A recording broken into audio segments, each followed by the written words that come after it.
सितंबर का महीना खत्म होने को है। अगर आपने बोगनविला के प्लांट लगा रखे हैं तो सितंबर के महीने में आप 2 से 3 काम बोगनविला के प्लांट में कर लेंगे और जो फर्टिलाइजर मैं दे रही हूँ वो फर्टिलाइजर आप देंगे तो आने वाले टाइम में सर्दियों में आपका बोगनविला बहुत ही अच्छा हेल्दी रहेगा और उसमें बहुत सारी नई ब्रांचेस आएंगी, पौधा गुच्छेदार फूलों से भर जाएगा। अभी आप देख सकते हैं तीनों गमलों की मैंने जो घास फूस वगैरह थी वो निकाल दी है। बड़ी बड़ी घास, अब जो छोटी छोटी घास रहती है जैसे कि इस वाले गमले में है तो वो अभी निकालते नहीं बन रही है, जैसे ही थोड़ी बड़ी होगी उसको भी हम क्लीन कर लेंगे।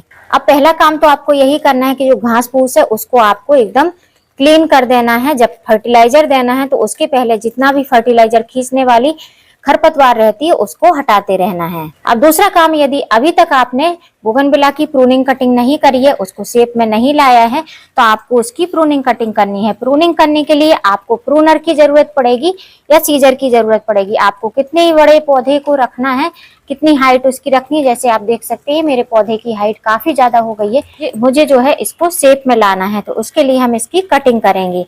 अब हमारे यहाँ पर बारिश गिर रही है तो आप सोच रहे होंगे कि इसकी हम प्रूनिंग कटिंग कर देंगे तो पौधे में फंगस लग जाएगा। तो ये एक हार्डी प्लांट रहता है, इसकी जो स्टेम्प रहती है ये बहुत ही लकड़ी टाइप की रहती है तो इसमें किसी प्रकार का फंगस वगैरह नहीं लगता है। तो बारिश के टाइम पे हमको इसकी प्रूनिंग कटिंग करनी है। अब ये जैसे छोटा सा ही पौधा है कटिंग से लगा हुआ, लेकिन इसकी ये एक ब्रांच जो है काफी बड़ी है तो इस ब्रांच को हम कट करेंगे।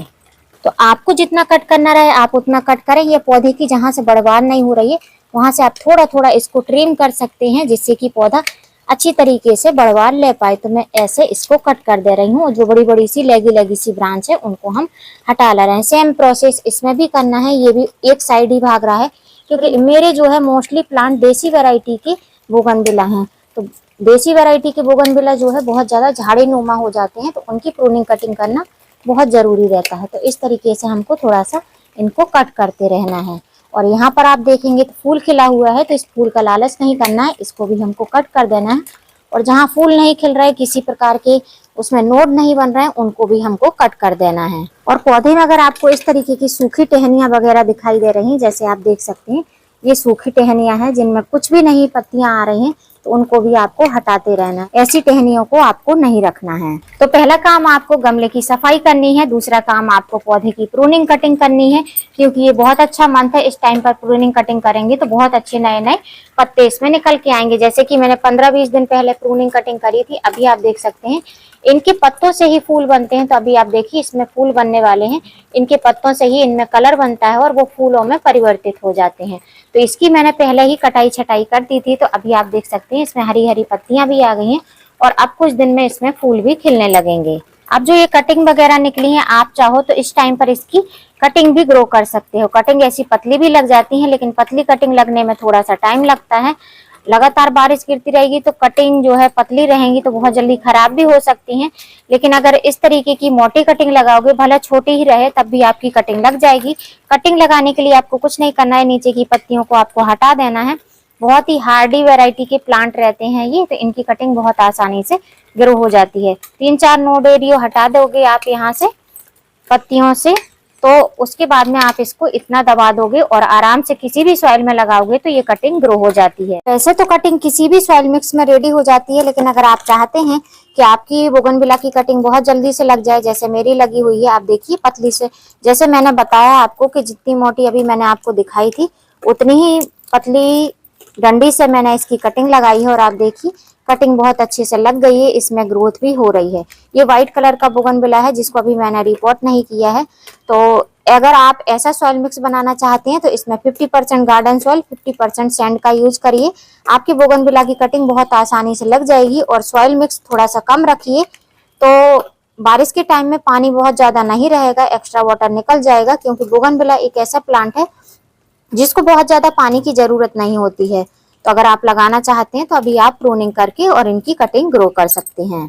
अब जिस पौधे को बहुत ज्यादा पानी की जरूरत नहीं होती उसको बहुत ज्यादा गुड़ाई वगैरह की भी जरूरत नहीं होती, ना ही बोगनविला बहुत ज्यादा रिपोर्टिंग मांगता है। बहुत ही हार्डी प्लांट होता है और बहुत ही लो मेंटेनेंस प्लांट होता है। तो अगर हम इसको फर्टिलाइजर देना चाहते हैं तो किस तरीके से फर्टिलाइजर देंगे, नॉर्मली जब हम पौधे में फर्टिलाइजर देते हैं तो उसकी हम गुड़ाई करते हैं जिससे कि मिट्टी ढीली हो जाए तो जड़ों तक फर्टिलाइजर पहुंच जाए। लेकिन बोगनविला एक ऐसा प्लांट है, इसको रूट बाउंडिंग होना बहुत पसंद है।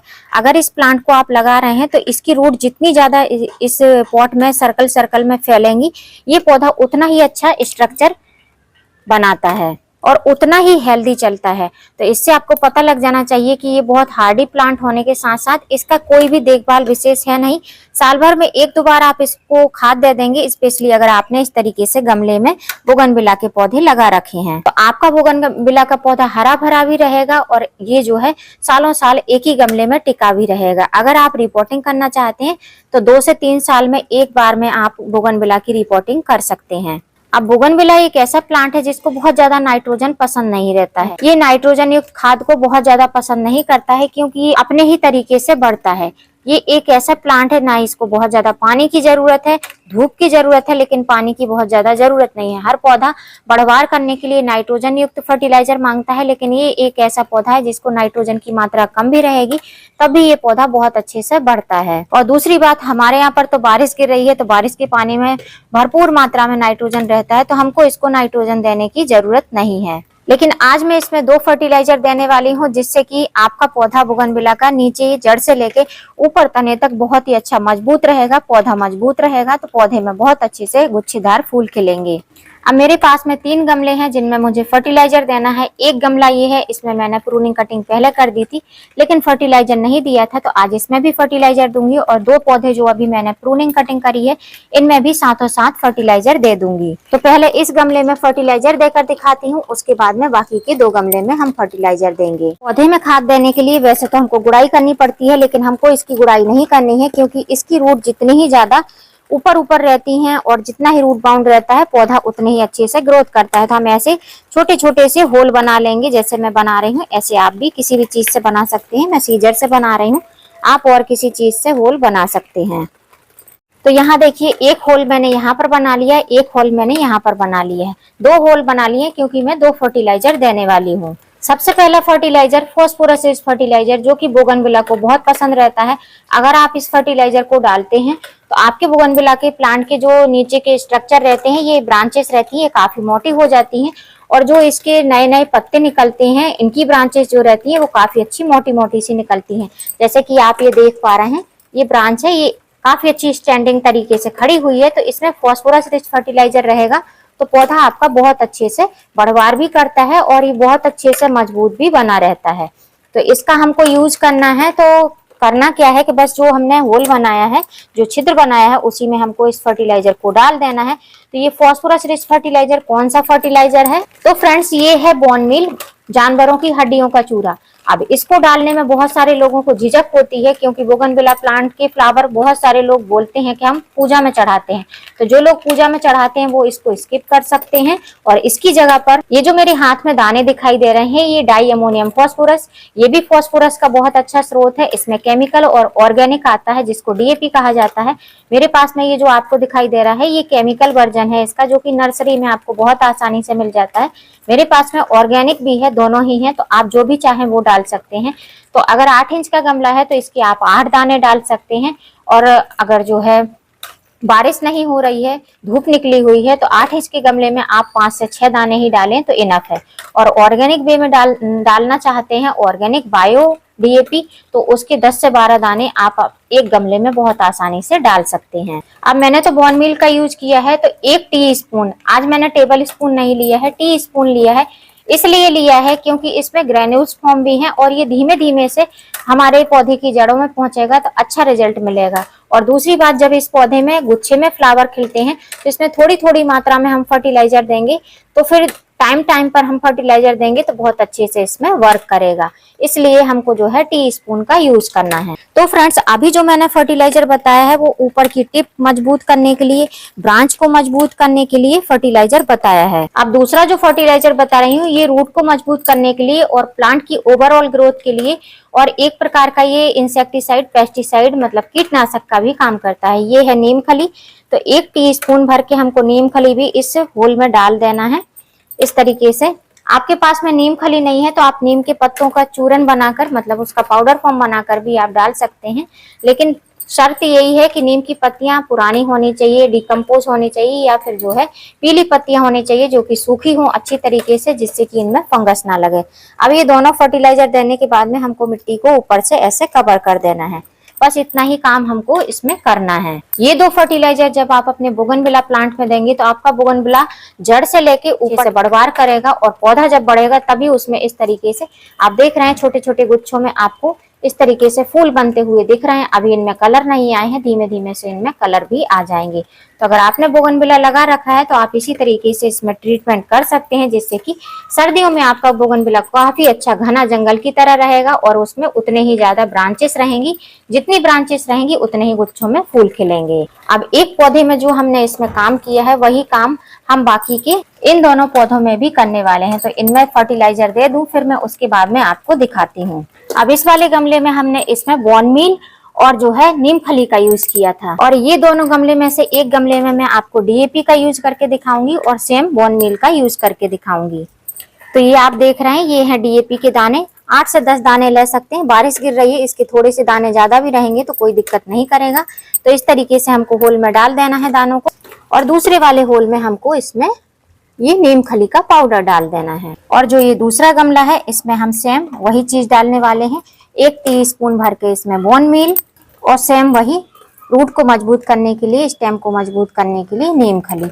बस इसको कुछ नहीं करना है, इसी तरीके से इसको हमको ऐसे दबा देना है। बस बहुत ही सिंपल सा प्रोसेस है। आप अगर इसको कर लेंगे, थोड़ी देर का काम है, तो आपका जो है बोगनविला बहुत ही अच्छा हेल्दी बन जाएगा।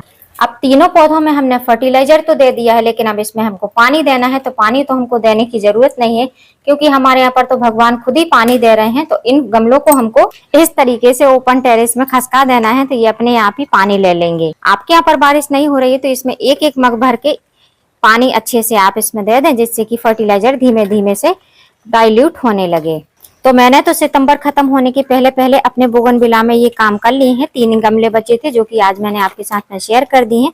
मेरे पास में काफी सारे बोगनविला भी हैं, कम से कम 10 से 12 बोगनविला हैं, और अभी कटिंग से लगाते लगाते 4-5 पौधे एक्स्ट्रा और भी हो गए हैं। तो अगर आपने नहीं किया है ये काम तो आप अभी इस टाइम पर प्रूनिंग कटिंग कर सकते हैं। उनकी ब्रांचेस को आप जो है नए पौधे तैयार कर सकते हैं, मतलब उनसे कटिंग से नए पौधे बना सकते हैं। और उसके बाद में जो है प्रूनिंग कटिंग करने के बाद में फर्टिलाइजर दे सकते हैं। घास फूस निकला है तो उसको भी हटा सकते हैं, जिससे कि आपका बोगनविला का गमला सुंदर दिखाई दे। जब उसमें फूल खिले तो किसी प्रकार का खरपतवार नहीं होना चाहिए। और रही फर्टिलाइजर की बात, तो मैंने आपके साथ में फर्टिलाइजर शेयर किए हैं 3 तरीके के। जो भी आपको यूजफुल लगे आप वो फर्टिलाइजर अपने पौधे में अप्लाई कर सकते हैं। उम्मीद करती हूँ फ्रेंड वीडियो हेल्पफुल रहा होगा। वीडियो यदि अच्छा लगा हो तो वीडियो को लाइक करना, चैनल पर न्यू हो तो चैनल को सब्सक्राइब करना बेल आइकन के साथ। फिर मिलूंगी किसी नई वीडियो में नए टॉपिक के साथ। तब तक के लिए हैप्पी गार्डनिंग।